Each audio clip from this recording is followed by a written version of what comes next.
Welcome back student. तो आज का हमारा नया टॉपिक है डेमोक्रेसी एंड डाइवर्सिटी। तो इस टॉपिक में हम देखेंगे कि किस तरह से डेमोक्रेसी डाइवर्सिटी के दूसरे एस्पेक्ट को सॉर्ट आउट करती है।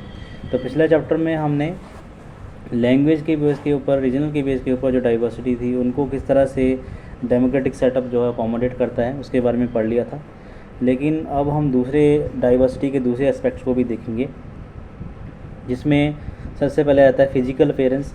तो लोग जो है अपने आप को फिजिकल अपीयरेंस के साथ भी जो है देखते हैं, अलग अलग समझते हैं, क्लास के हिसाब से, रिलीजन मीन धर्म के हिसाब से, जेंडर के बेस के ऊपर मीन मेल और फीमेल, कास्ट के हिसाब से, ट्राइब मीन्स आदिवासी लोग जो जंगलों में रहते हैं। तो इस तरह से जो है ये जो डिफरेंसेस है वो भी हमारी सोसाइटी में लाई करते हैं।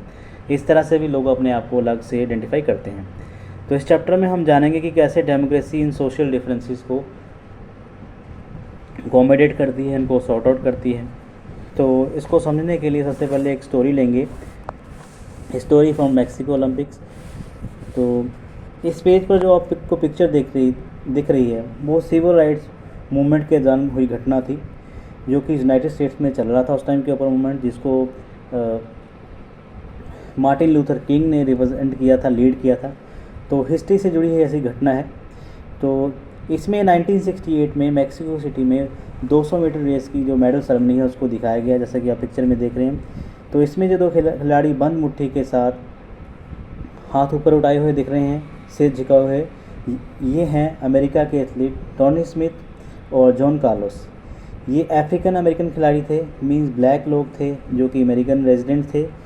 तो दोनों खिलाड़ियों ने 200 मीटर रेस में गोल्ड और ब्रॉन्ज मेडल जीता था।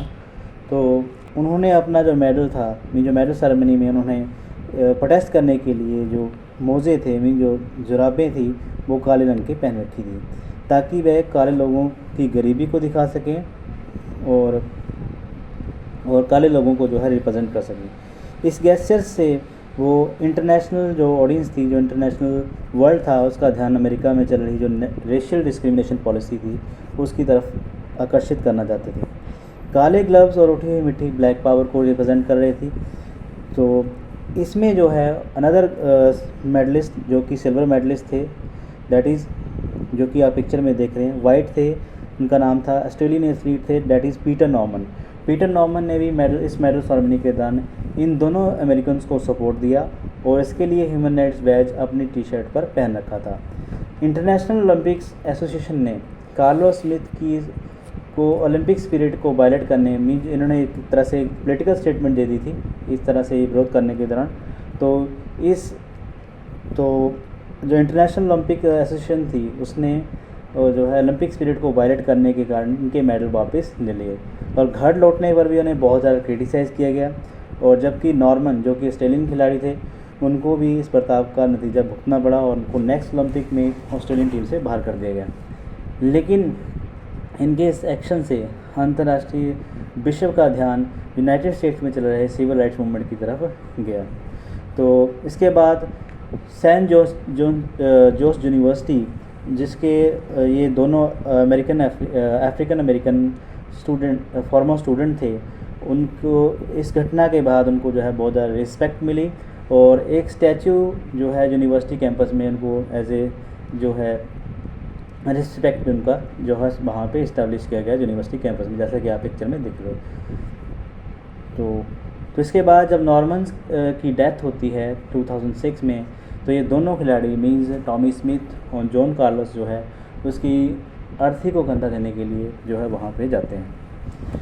तो इस घटना में हमने देख लिया कि किस तरह से सोशल डिफरेंसेस हमारे जो है पूरे वर्ल्ड में लाई करते हैं, आसपास हमारे लाई करते हैं, किस तरह से लोग इनका विरोध करते हैं। सो नेक्स्ट टॉपिक है डिफरेंसेस सिमिलैरिटी डिवीज़न।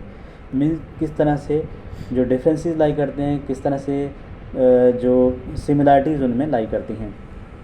तो जैसे कि हमने पीछे वाला एग्जांपल देख लिया, खिलाड़ी जिनका एग्जांपल हमने पीछे पढ़ा सोशल डिवीज़न और सोशल इनक्वलिटी को रिप्रेजेंट कर रहे थे। लेकिन क्या ये क्या उन सोसाइटीज़ में होता है जहाँ पे रेशियल डिवीज़न होती है? मीन्स कहने का मीनिंग है कि ये है कि जहाँ पे रेशियल डिवीज़न नहीं होती है वहाँ पे भी ये होते हैं, बिल्कुल होते हैं। पिछले 2 चैप्टर्स में हमने सोशल डिवीज़न के बारे में पढ़ा है, दैट इज़ बेल्जियम और श्रीलंका, जहाँ पे रीजन्स के बेस के ऊपर सोशल डिवीज़न थी। जबकि बेल्जियम के केस में हमने देखा कि लोग अलग अलग एरियाज़ में रहते थे, डिफरेंट लैंग्वेजेस यूज़ करते थे। श्रीलंका में हमने लैंग्वेज और रिलीजन मीन्स भाषा और धर्म के आधार के ऊपर बहुत ज़्यादा डिफरेंसेस देखे, इसलिए हम कह सकते हैं कि सोशल डाइवर्सिटी डिफरेंट एस्पेक्ट्स की हो सकती है। मीन्स इसका जो रूप है वो अलग अलग एरियाज़ में अलग अलग हो सकता है। नेक्स्ट है ओरिजिन ऑफ सोशल डिफरेंसेस, किस तरह से ये राइज होते हैं। तो कुछ सोशल डिफरेंसेस मोस्टली बर्थ के बेस के ऊपर होते हैं। नॉर्मली हम अपनी कम्युनिटी से बिलोंग करना पसंद नहीं करते हैं। अगर कोई लोअर कास्ट से बिलोंग करता है तो उसको अक्सर ये एम्बेस फील होता है कि वो हम लोअर कास्ट से बिलोंग करते हैं। तो हम अक्सर अपनी ज़िंदगी में जन्म के आधार पर सोशल डिफरेंसेस को फेस करते हैं। हमारे आसपास बहुत सी डाइवर्सिटी होती है, जैसे कि फिजिकल बेस के ऊपर मेल और फीमेल, सेक्स के ऊपर डेट इज़ मेल और फीमेल। कुछ लोग लंबे होते हैं, कुछ कद में छोटे होते हैं, अलग रंगों के हिसाब से, जैसा कि आपने पीछे पढ़ लिया ब्लैक और वाइट, डिफरेंट फिजिकल एबिलिटीज़ और डिसेबिलिटी के साथ। लेकिन ये सभी सोशल डिफरेंसेस जो है बर्थ के बेस के ऊपर नहीं होते हैं। कुछ डिफरेंसेस जो हैं हमारे चॉइस के ऊपर बेस्ड होते हैं। फॉर एग्ज़ाम्पल कुछ लोग नास्तिक होते हैं, भगवान को बिल्कुल नहीं मानते हैं और वह किसी धर्म में विश्वास नहीं रखते हैं। कुछ लोग कोई और धर्म अपना लेते हैं बजाय कि जिसमें वो जन्म लेते हैं। कई बार क्या होता है कि कोई बंदा है किसी एक जन्म बाई बर्थ किसी और धर्म में जन्म लेता है, लेकिन बाद में क्या ऐसी कंडीशन आ जाती है कि वो किसी और धर्म में को अपना लेता है। तो ये सारी चीज़ें जो है हमारी चॉइस की बेस के ऊपर होती हैं। इसके अलावा हमें क्या पढ़ना है, कौन सा ऑक्यूपेशन लेना है, कौन सा काम करना है, ये भी हमारा जो है चॉइस के ऊपर डिपेंड करता है। कौन सी कल्चरल एक्टिविटी और कौन से खेल में हमने भाग लेना है, ये सारी चीज़ें, ये सारे सोशल जो ग्रुप्स हैं वो चॉइस की बेस के ऊपर बनते हैं। और सोशल डिफरेंसेस सोशल डिवीज़न नहीं करता है। मीन्स अगर कोई सोशली डिफरेंट है तो इसका मीनिंग क्या है कि हमारा समाज बटेगा नहीं हर कंडीशन में। सोशल डिफरेंसेस एक जैसे लोगों को डिवाइड करता है, हालांकि ये डिवीज़न तो करता है लेकिन डिफरेंट लोगों को आपस में जोड़ता भी है। डिफरेंट सोशल ग्रुप्स से बिलोंग करने वाले लोगों में सिमिलरिटी और डिफरेंसेस दोनों को जो शेयर करते हैं, तो जिससे जो है एक ग्रुप की जो बाउंड्रीज है वो टूटती हैं। पिछले एग्जांपल में हमने देख लिया कि किस तरह से टॉमी स्मिथ और जॉन कार्लस जो थे दोनों ही अफ्रीकन अमेरिकन थे, जबकि नॉर्मन जो है था वो किसी और कंट्री से बिलोंग करने वाला था और वाइट था। लेकिन तीनों में सिमिलरिटीज़ क्या थी, डिवीज़न तो थी इनमें, लेकिन सिमिलरिटीज़ ये थी कि वो दोनों पेशे के तौर पर ये तीनों खिलाड़ी थे, जिसकी वजह से इन्होंने जो है रेशियल डिस्क्रिमिनेशन के खिलाफ जो है प्रोटेस्ट किया था। तो इस तरह से हम देखते हैं कि कुछ चीज़ें जो हैं डिवीज़न करती हैं लेकिन ये कुछ लोगों को आपस में जोड़ती भी हैं। तो मेरे इस टॉपिक में इतना ही। नेक्स्ट मिलते हैं किसी नेक्स्ट टॉपिक के ऊपर।